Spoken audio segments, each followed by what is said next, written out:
Welcome to the Group of Five Focus podcast, where we showcase the power of the Group of Five. I'm your host, Brian Doppel. This offseason, I'm releasing a new series here on the podcast where I get into the details of the most recent and ongoing conference realignment. To do that, I'll be joined by podcasters, journalists, and superfans of the teams that are the subject of this realignment. They'll help me gain better insight into the players, coaches, and fans of each school and provide an introduction of the programs to their new conferences.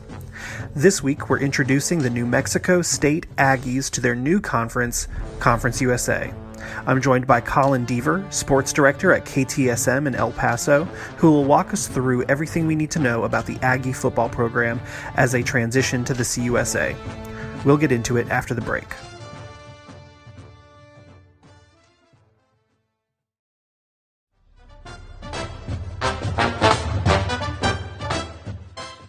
If you haven't heard about Anchor by Spotify, it's the easiest way to make a podcast with everything you need all in one place. Let me explain. Anchor has tools that allow you to record and edit your podcast right from your phone or computer.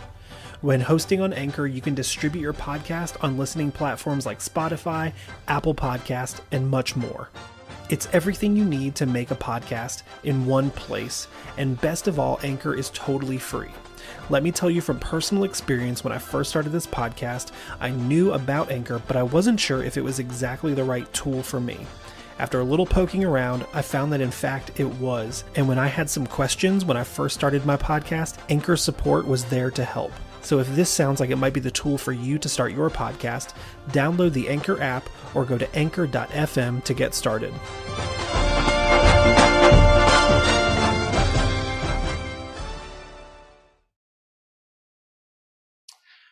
All right, Colin Deaver, welcome to the Group of Five Focus podcast.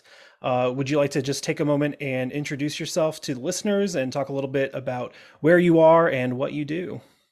Yeah, so I first of all, thank you so much for having me on. Been looking forward to this. It's a cool opportunity to get to talk about the things that I cover on a daily basis to a wider audience. So I'm always appreciative of that. So yeah, I mean, I work for KTSM TV in El Paso, Texas. For those unaware, El Paso is as far west Texas as you can possibly get. We're on the USA-Mexico border. We're also on the Texas-New Mexico border. And being that we are there, so I mean, we cover University of Texas, El Paso, UTEP, as well as New Mexico State athletics. So it's kind of cool to be in this market where you have two Division I universities, albeit at the Group of Five level, but it is cool. I mean, it's kind of unique to have two, Division I universities here, but two, really, I mean, with a lot of history and in their own one way or another. I mean, obviously UTEP, people know about them from the Texas Western days of winning the 1966 championship. New Mexico State has had their day on the basketball court as well. They're obviously really good right now for men's basketball. Won a bowl game a few years ago. So no, it's a cool place to get to cover sports that I feel like doesn't get a lot of national spotlight just because we are so secluded out here. So.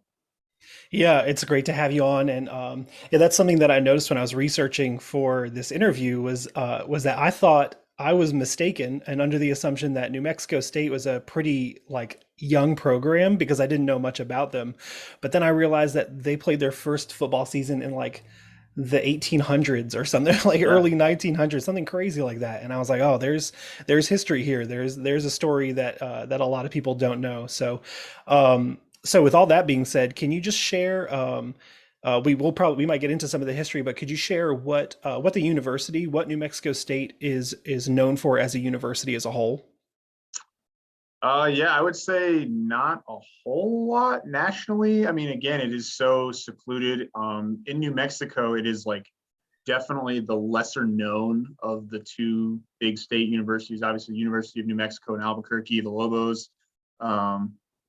Their basketball program is known. The Pits, where they play their games, is widely known.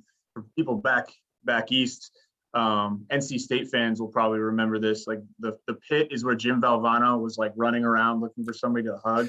That's where they won Yes. the national championship. But that's University of New Mexico. Yeah, that's University of New Mexico, not New Yeah. Mexico State. So Yeah. as a university as a whole, I mean, it's an agricultural university. It's in a rural part of the state. So a lot of ag programs come out of there. And then from an athletics standpoint, I mean, I would say the basketball team, the men's basketball team, is the most well-known program that's come out of New Mexico State. They went to the 1970 Final Four. They went to the Sweet 16 in 1992. That is actually wiped off the record books Oh, really? because of NCAA violations. So that Oh, if you go look, they're actually like their last like official NCAA tournament win for men's basketball was in 1970 when they made the Final Four, but they actually won games in wow. '92. So I would say those things is mainly what it's known for is being an agricultural school, and in the men's basketball team. But I feel like it's on the rise. They are getting a lot of students, I know, from El Paso, because it's only about a 35-40 minute drive up from El Paso. And they get students from Arizona, from California, kind of all over the place. So Cool.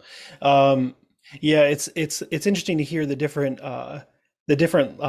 sort of archetypes that universities can sort of fit into in different states. I'm here in Virginia, and kind of sounds similar to the way you're describing. We have VCU, Division I basketball here. We've got University of Richmond Division I at the FCS level of sports, and but we're sort of equidistant between JMU and Old Dominion, which are brand new or burgeoning, sort of trying to find their spot in the group of five.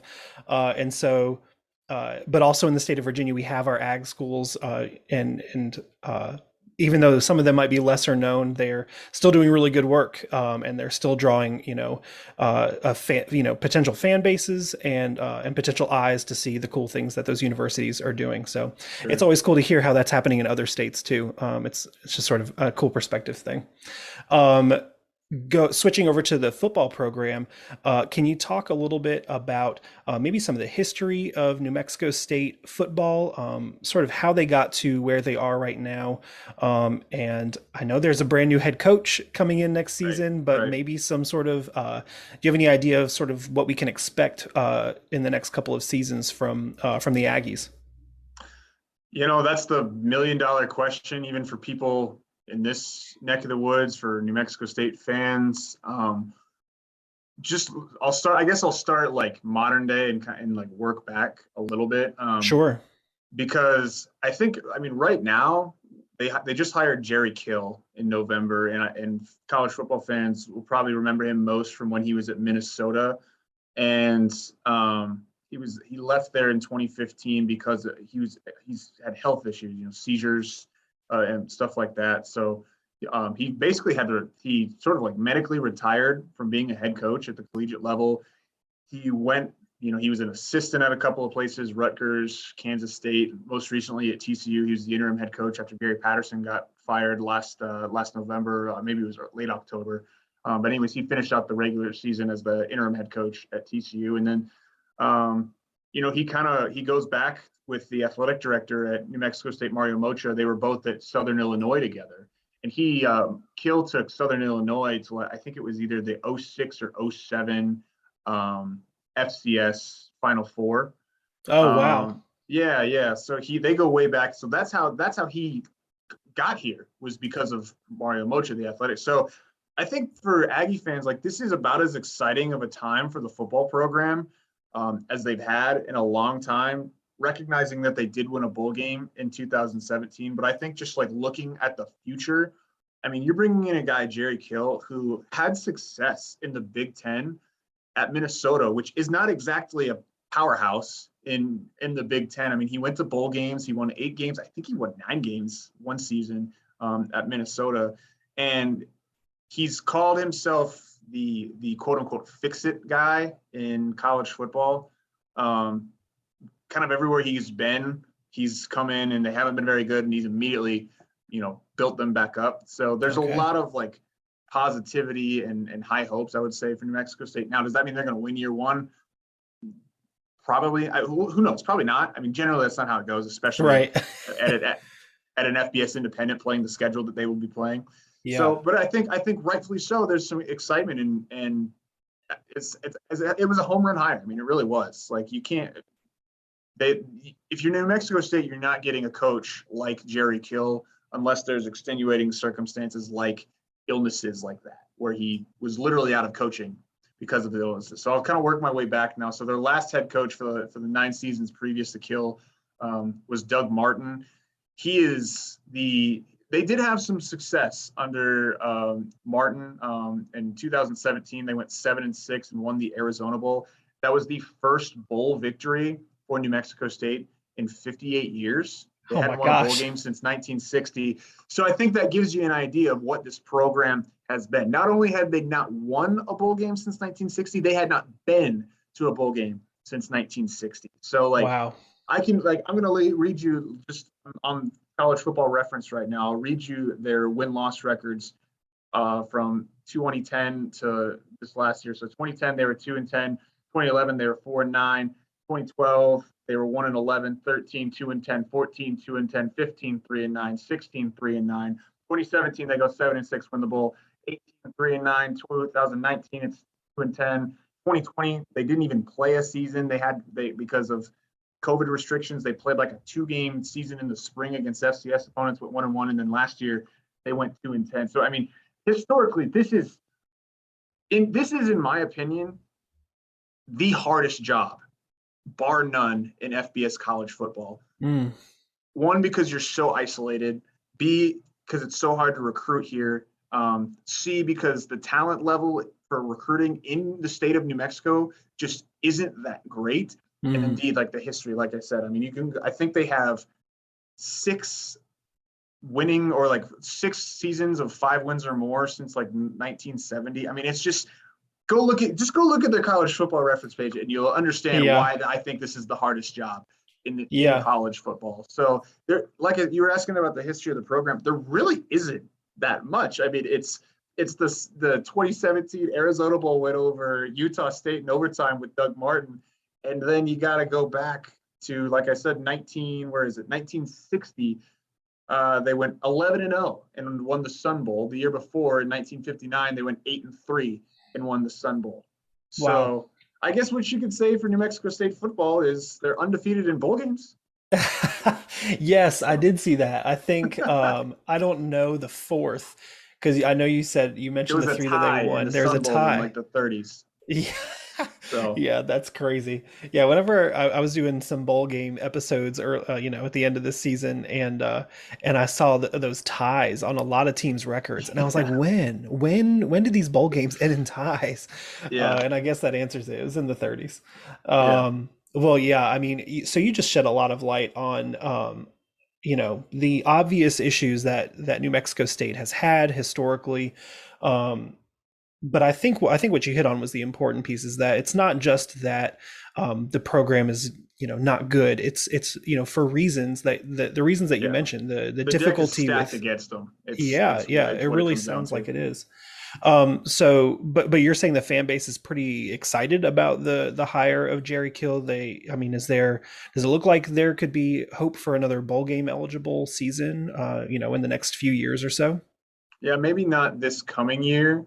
Again, I mean, it's so hard to say, right? Like I don't feel like Doug Martin, like the roster that Martin put together is a bad roster. Like I thought there was talent on the roster. There were 2 guys, Isaiah Garcia Castaneda, who is their top receiver. He transferred to Nebraska. And then their top running back, Jawan Price, transferred to Syracuse. So, I mean, there's talent on the roster. Like there's a guy, Roy Lopez, a couple years ago, transferred to Arizona and got drafted in the 5th round of the NFL draft by the Texans. So it's like they've had guys. They really have had talent. It's just like how many of those guys do you have? So like I said, I mean, I think like the cupboard is not necessarily bare for Jerry Kill. It's just a matter of like how quickly they're going to be able to put things together in year one and like install the system defensively and offensively. And then again, they're an FBS independent until 2023, which the last 5 years since I've covered them, they've only been an FBS independent after they got kicked out of the Sun Belt in 2017.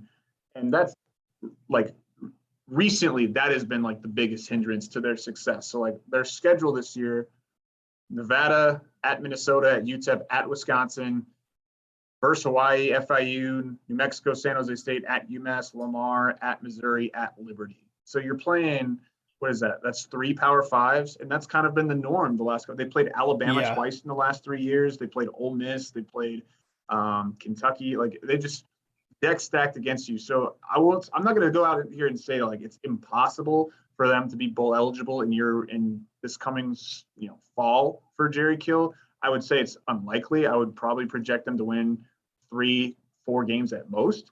But I think like it just already seems like they've already had a lot of positive momentum. Like there was not a single recruit committed to New Mexico State when Jerry Kill was introduced on November 30th. And by the early signing period, they'd already signed, which was like 2 weeks later, they'd already signed I think it was 15 or 16 players. And then they signed and then they signed another 7 or 8 in the February signing period. So like when he says he's the fix-it guy, like he got to work like remodeling the house. And so I like, again, and like I said before, like the cupboard was not completely bare under Doug Martin either. So I was actually going to ask you. I was going to ask you about a couple of these players. Jawan Price is one of them because I was looking at his numbers and like, holy cow, 10 touchdowns last season. That's, I mean, sounds like he was the guy. I personally wasn't able to watch any New Mexico State. And that's why he's at Syracuse now. Yeah, that's a shame.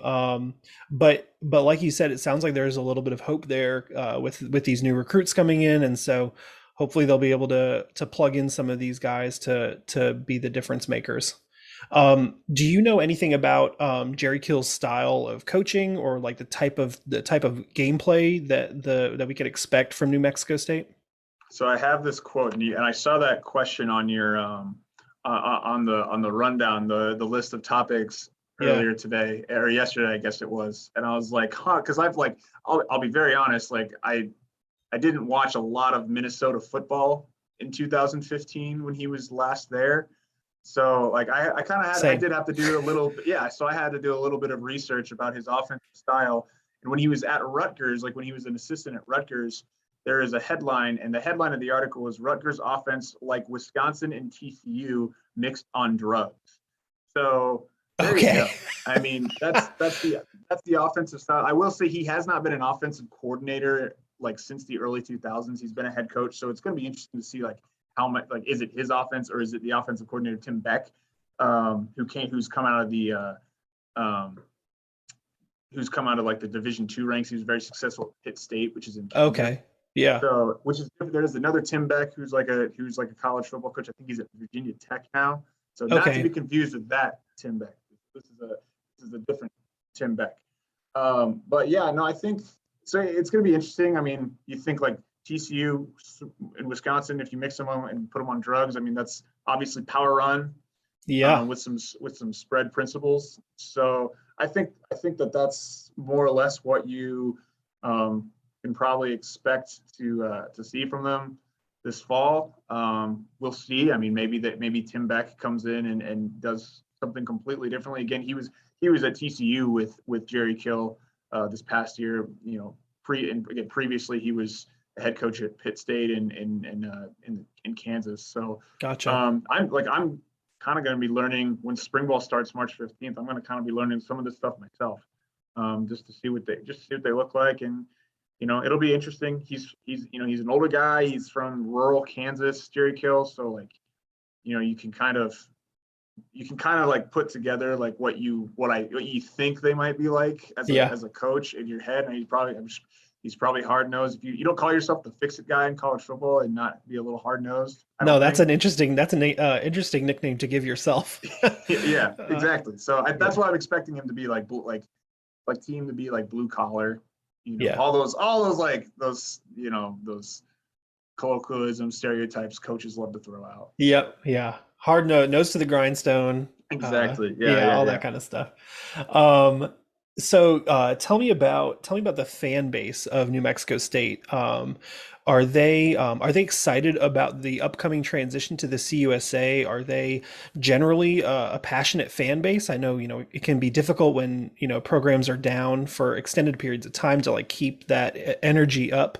But what can you tell me about the fan base and sort of their mindset moving forward? I think people are mostly excited, especially for football. Like getting back into a conference is so important for them, from a football perspective. Like it's just, I mean, you're literally like if you're an FBS independent and you're not Notre Dame or BYU, like you're literally just wandering in the desert more or less. Sometimes Having the literally. Yeah, that's New Mexico State. They're in the desert, like, and it's just hard. Like it's just really hard as a program, as a football program in 2022 to be successful when you're going up against like these behemoths. Even like I'll give an example, like the Conference USA college football playoff payout, like that each team gets is somewhere. I forget the exact number. It's somewhere in the millions. New Mexico State's was like 150,000 or like 200,000 that they get. It's like the Hmm. bare minimum that you get from like the college football like playoff payouts. Yeah, And geez. so yeah, just fiscally getting into Conference USA is going to be so important. Um, I understand. I get it. Like the version of Conference USA that is going to exist in 2023 isn't going to be like what it was. But from a New Mexico State perspective on the football field, like it's just going to be important to be in a conference, and then you go from there. So Yeah. I think fans are excited about that from an all sports perspective. The WAC, they're in the WAC for like every other sport but football. And the WAC has gotten a lot better. Like this year, like they added Stephen F. Austin, they added Sam Houston, Lamar, Abilene Christian, and they're going to add Southern Utah next year.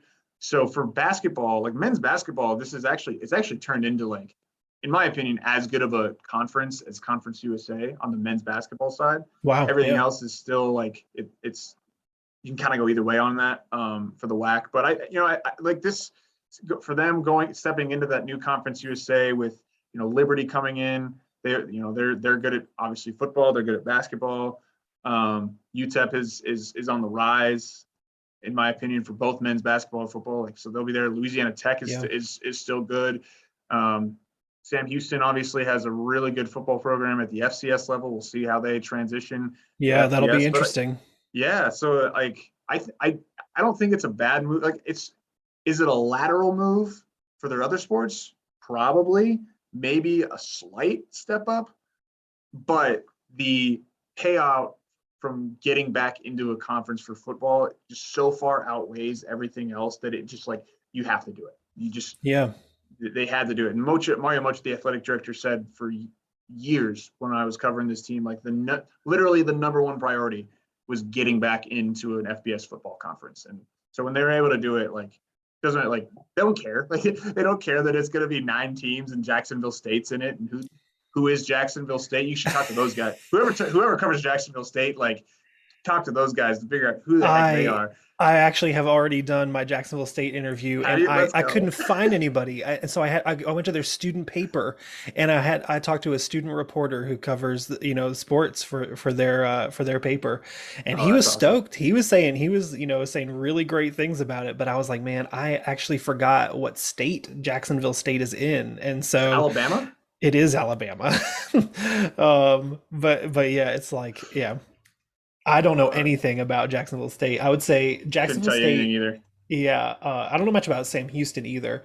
But then, yeah, New Mexico State is probably the next one that I don't know much about. That I'm talking to folks this off season. Sure. But yeah, that was I don't know. He got me like fired up to go to like watch Jacksonville State football. So I don't know. Maybe I'm crazy. Maybe I'm drinking the Kool-Aid. But yeah, I'm excited. Okay, so the fan base is like excited, looking forward to the transition to CUSA. It sounds like it's really imperative. It's like a necessary move financially, and we unfortunately we know that money makes a huge difference in the success of football programs. Some programs do more with less, but the more when a program is bringing in money, it's likely that the athletics will improve as well. But can you tell me about the fan base itself, or during a let me start over. If I was going to my first New Mexico State football game and I'm interacting with the fans, I'm tailgating, I'm in the game, things like that. What can you tell me about that kind of game day experience? Well, the fight song, there's a line in it that says, "We're gonna drink till we wobble in our shoes." That's in that is in the university sanctioned fight song That's incredible. to give you an idea of how Aggie fans like to do it. That's awesome. So yeah, I mean, I think depending on the game, I mean, the tailgate atmosphere for UTEP, New Mexico, like those are pretty good. They don't get like, I wouldn't say that they like get great crowds all the time, because it's just like we went through their record earlier in the podcast. Like they just haven't been that good. But like for big games for UTEP New Mexico State, when they played right the year after the bowl game was my first year covering the team, and they played like a 0-week game against Wyoming on ESPN2. It was like an 8 p.m. kickoff local time. And it was, I mean, the stadium was basically sold out. I mean, Yeah, I I think, bet that was rowdy. yeah, and the stadium seats around 25 or 30,000, and it Okay. was, I mean, it was packed. Like it was a cool atmosphere. And I've covered Texas A&M, I've covered Oregon. Like it was, it was a cool atmosphere. Like it really was. Yeah. But those games are not the norm by any means. Like it is normally not, not the best in-game atmosphere for college football. But like I said, like for the bigger games, for the rivalry games, they'll show up and they're loud and they care. And just because they don't show up, like people like there is like a dedicated, like passionate fan base for New Mexico State athletics. There's people that, again, talking about like the basketball team. I mean, there's people who travel to literally every men's basketball game home and away. And if you're familiar with the WAC, like how big this league is now, and it's from Yeah, it's all it over. goes from Seattle to Riverside, California, down to Houston, Texas, basically, To Illinois, right? to Chicago. Yeah, Yeah. like Oh, yeah, that's right, Chicago. and they have people that go to all the games. So it's people care, like they do, and kind of like anywhere. I mean, I think college sports in 2022, like you're seeing just kind of a drop off in general in terms of attendance. Like there's very few places that are seeing like the same level of attendance that they saw maybe 10, 15, 20 years ago, Yeah. for a variety of, I mean, there's a variety. I mean, there's the pandemic, there's, rising costs of tickets. There's the fact that I can literally hop on ESPN's app and watch any game anywhere. I mean, there's so many different reasons that Yep. other people smarter than me have gone through. But I think like I said, I mean, their fan base isn't bad. It's just, it's I just understand, like, if my team was 2-9 entering the final game of the year, am I going to go? I don't know if I Yeah. do, but Yeah. like I said, fight song says we're going to drink till we wobble in our shoes. So if you come to an Aggie game, you will have a good time. I promise you that. That's awesome. Are there any fun like traditions or anything, what either that the team does or the fans do or anything like that? So there's probably like the best one, in my opinion, is on kickoffs. They have this dog called Striking the Wonder Dog, and they got a new one this year, and I can't remember the name of this dog, but we'll just say Striking the Wonder Dog. And if Aggie fans listen, they can yell at me on Twitter for not remembering the name of the dog. But anyways, I'm Striking the sure they Wonder Dog. won't. They probably will. That's the thing. They'll listen and they'll get after me. But Striking the Wonder Dog on every kickoff that NMSU has will run out, pick up the tee, and bring it back, and then everyone's like, "Oh yeah, striking! You're so great." So that's like the my favorite tradition that they do. I don't know if this one necessarily it could be classified as a tradition, but in the south end zone of Aggie Memorial Stadium, there's like this grassy hill, and there are burrowing owls that live in the grassy hill. of the stadium, and they just live there. That's their home. Is the stadium or is the hill open for like general admission fans to No, be you over can't there? sit on it. You can't sit on Okay. it during games. I think partly because of the Owls. Yeah, I Although I was think I've never seen them during a game. They kind of like know where to kind of go AWOL during the game. But yeah, like if you're there, that's like probably I've been loud as there, like hell. sure, yeah. But I've like been there shooting stories, like while like on a random like Wednesday or Thursday or whatever, and like yeah, the Owls are they're there. So That's hilarious. Yeah, that's great. That's a good nugget. I love stuff like that. So we mentioned a few players that have unfortunately transferred from the team, but are there any players that are either returning next year or incoming signees or freshmen coming on campus this year that folks should keep an eye out for, or even in the 2023 season when New Mexico State transitions to the CUSA, maybe some of those players might have been developed a little bit more by then that CUSA should really keep an eye out for. yeah, I think Chris Ojo is a linebacker. He was a transfer from Eastern Washington who had a really good year this past year. He actually entered the portal after Doug Martin was let go at the end of the year. Decided to come back, and he was, and I think that's a huge as he doesn't go down as a recruit obviously on like the signing day sheet, but like that's a big one I think to keep him because he was I mean he was important. He was like um, one Yeah, of I their see leading tackle. he had 71 total tackles on the season. He led the team in sack yards. I mean, wow. Yeah, this Yeah, guy's no, all over the place. he was definitely really important. And then the quarterback battle is going to be interesting between Weston Eget and Dino Maldonado, the guy from last year. Jonah Johnson also transferred. I don't know if he's ended up anywhere yet, but those like I said, that'll be an interesting quarterback battle between those two because we all kind of thought Eget was going to get the starting job out of um, fall practice, and they ended up going with Johnson. And then, of course, Weston ended up getting hurt like in one of the games that he did play in like mop-up duty. So that when Jonah Johnson was hurt in the New Mexico game, this guy Dino Maldonado came in, played well, almost beat New Mexico on the road, and then played really well in one of their 2 wins over South Carolina State. And so I think like I said, that'll just be an interesting quarterback battle. Dominic Jacinto is a wide receiver who transferred from Missouri, broke his wrist early in the second game of the year, and so like never really played. But seemed like he played well when he did play. Guy on the roster last year who comes back next year, Cyrus Dumas, defensive back. Like he was probably their best playmaker in the defensive backfield, in my opinion. That's good. Yeah, see, I love that because you mentioned Cyrus Dumas, but I don't know that I ever would have picked him out. I'm on ESPN looking at stats from last season, and he's just sort of a little bit down the line on a bunch Yeah, of stat lines, and so I never would have picked him out if I was just going through the stats. So that's cool to hear that he's a big playmaker, even if he doesn't have the same numbers as other folks. right. Yeah, he had a bunch of like he had a few like forced turnovers, um, and I think 1 or 2 interceptions, like a forced fumble. So they also had a couple of Power Five transfers, like in their signing class, that I think could like the way Jerry Kill put it to me is that like you don't bring in Power Five transfers if you don't expect them to like contribute right away.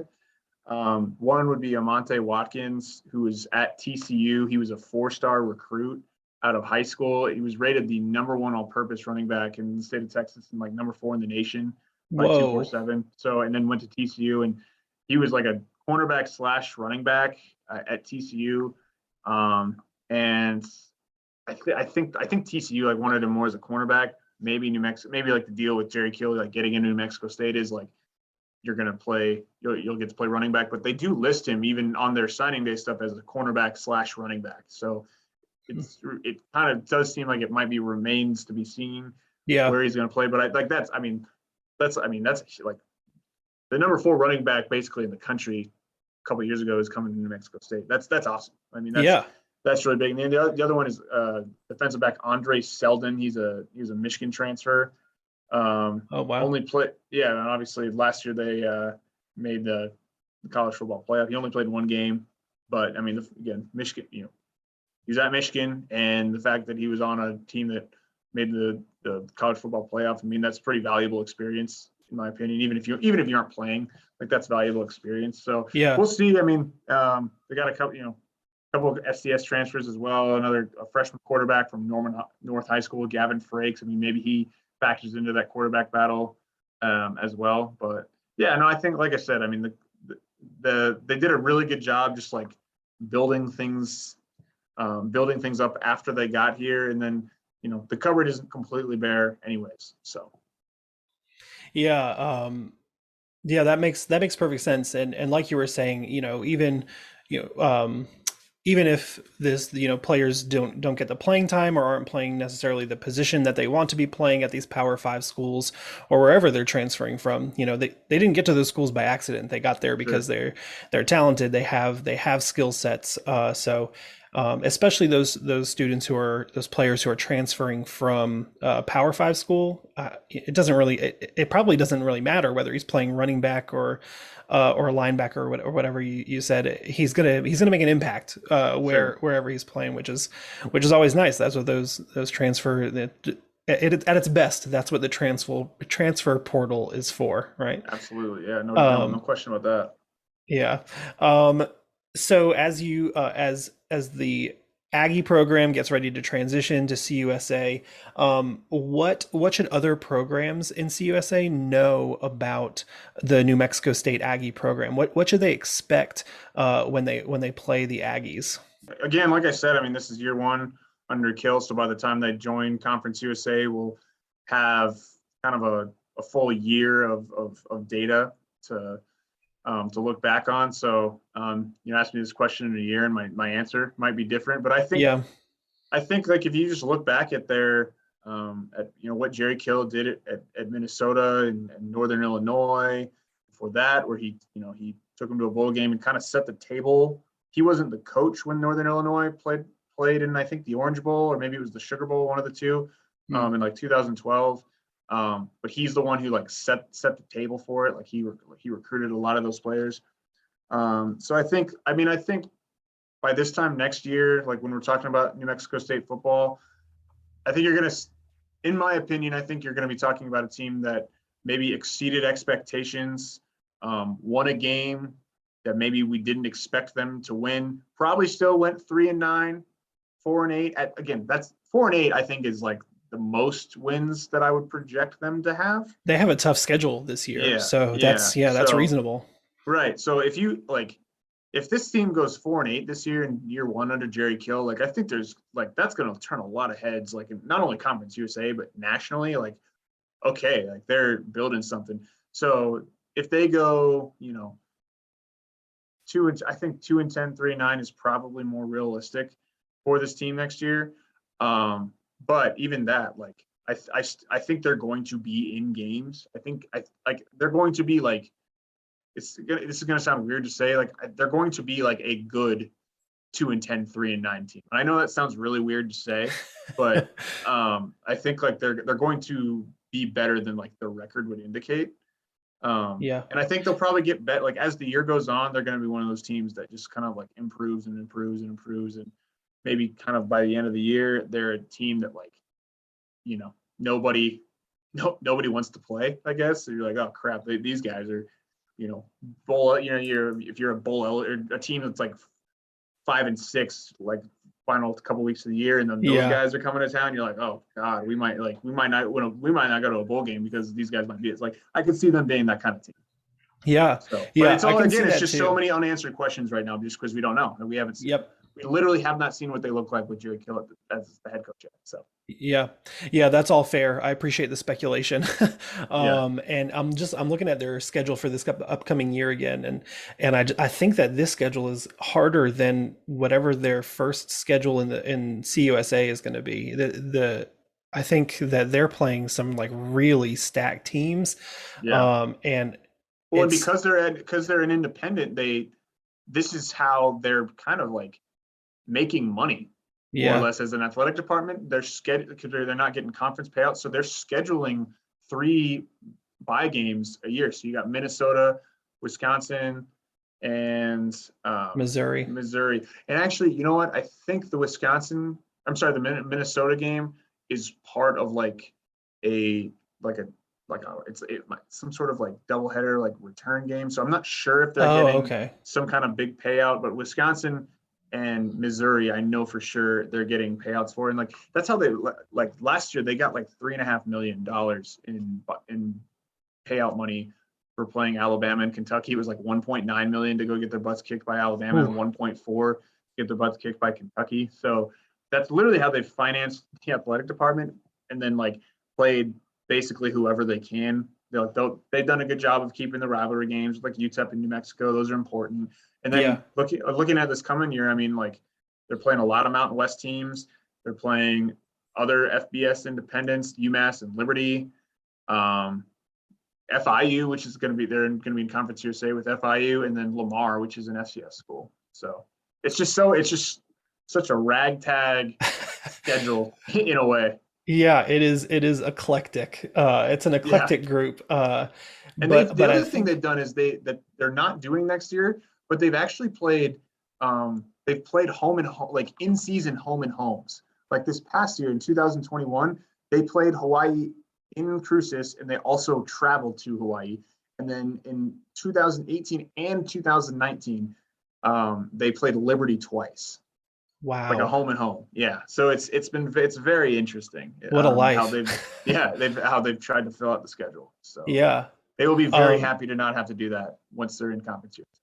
yeah, so let's look ahead to that. To once they're in CUSA, obviously UTEP is they're already established rival. But are there any other teams that you think will get the fan base and the team riled up and excited to play in CUSA? Um, Probably not. I mean, not in the way that UTEP will. I mean that's literally like 100 years of playing each other and history. Like Yeah, they hate each other. yeah, that's Like New amazing. Mexico State, like and New Mexico State actually they have two like regional rivals, New Mexico, like University of New Mexico and then UTEP, and they literally hate both of them. Like there's like I'm trying to think, like, how like Duke, like there's Duke, North Carolina, like Duke, NC State. And for us old guys, like there was Duke, Maryland for like a hot minute.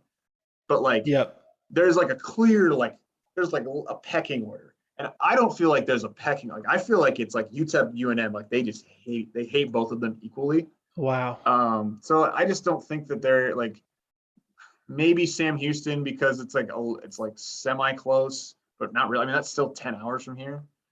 Yeah, Um, it's hard to have a rival 10 hours away. Yeah, and like Louisiana Tech, like not really. Like that's what UTEP has really struggled with that in Conference USA since they joined because there's just not really like a regional rival. I mean, UTSA has they've they've tried to make UTSA a bit of a rivalry game. They've tried to make North Texas a little bit. It's hard to sell people on that.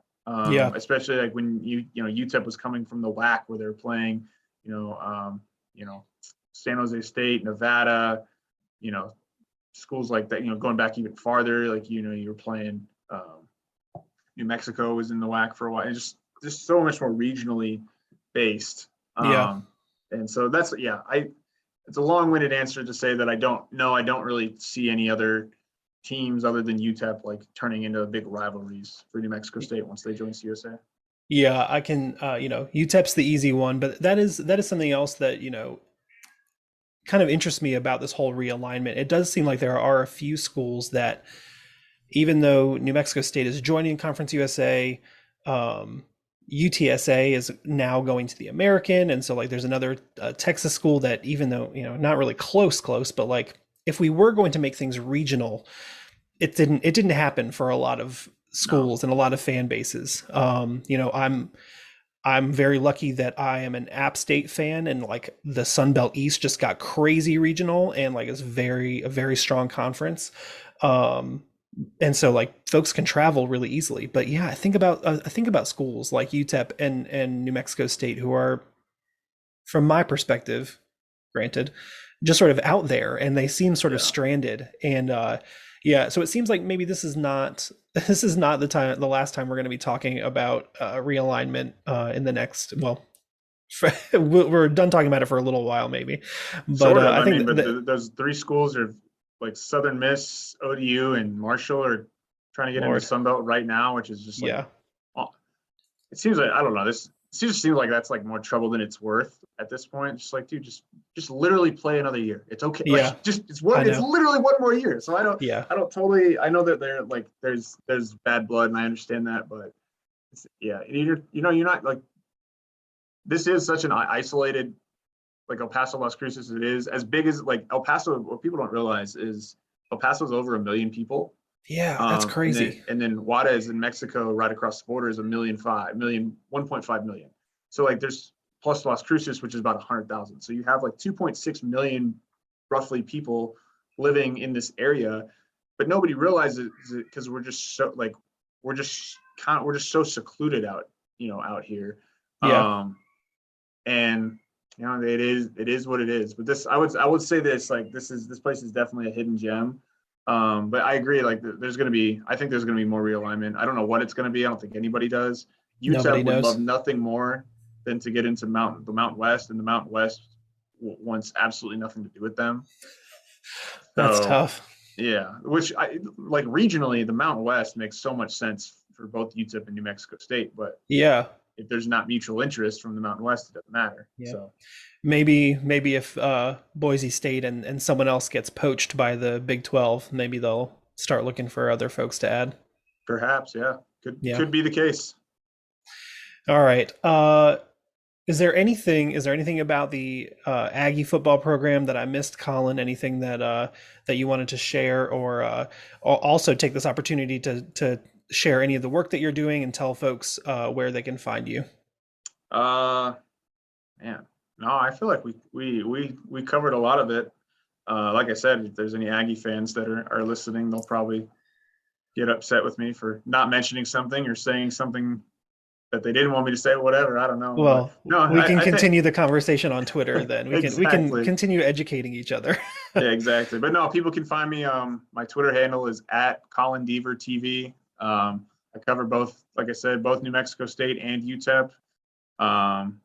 Big high school market here as well. So if you want to hear about those three things, New Mexico State, UTEP, and high school sports in the El Paso Las Cruces region, I'm your guy.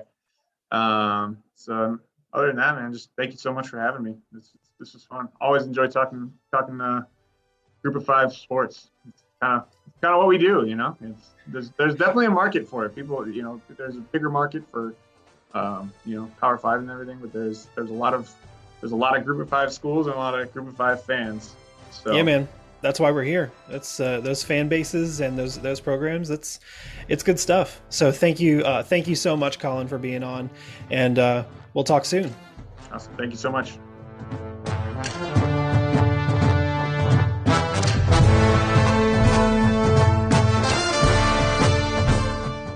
That's all for this episode of the Group of Five Focus Podcast. Thanks to Colin Deaver for joining the podcast and shining a light on the mysterious Aggie football program. Be sure to follow and support Colin by following the links in the episode description. Also, be sure to check out the other realignment introduction episodes in the feed, including the Marshall, Jacksonville State, UTSA, and Charlotte episodes. They're mostly fresh and basically evergreen. I'd also love to connect with more listeners, so please reach out on social media @G5FPod to keep the conversations going. And if you haven't already, please follow, rate, and review the pod on your platform of choice. Let me know what you've enjoyed and what you'd like to hear more of. And as always, be sure to share this podcast with anyone you know that might like some more Group of Five content in their lives. Until next time, my friends, my question for you is, what is one thing you can do to showcase the power of the Group of Five?